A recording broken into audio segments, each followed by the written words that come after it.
जेठ 15 गतेदेखि अनिश्चितकालीन जनआन्दोलन गर्ने हामी घोषणा गर्दछौँ। सहमति र समझदारीको आधारमा वर्तमान संविधानकै परिधिभित्रबाट हासिल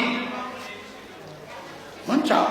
त्यसैले संविधानद्वारा प्रदत्त अधिकारको प्रयोग गर्दै उपरोक्त उद्देश्य प्राप्तिको निम्ति सशक्त जनदबाव सिर्जना गर्न 22 जेठ 15 गतेदेखि अनिश्चितकालीन जनआन्दोलन गर्ने हामी घोषणा गर्दछौँ।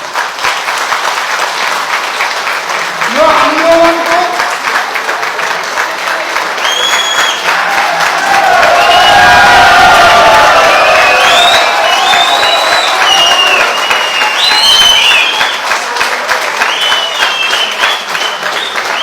संयुक्त जन आन्दोलन समितिमा आबद्ध रही आन्दोलन सफल तुल्याउने संकल्प गर्दछौँ।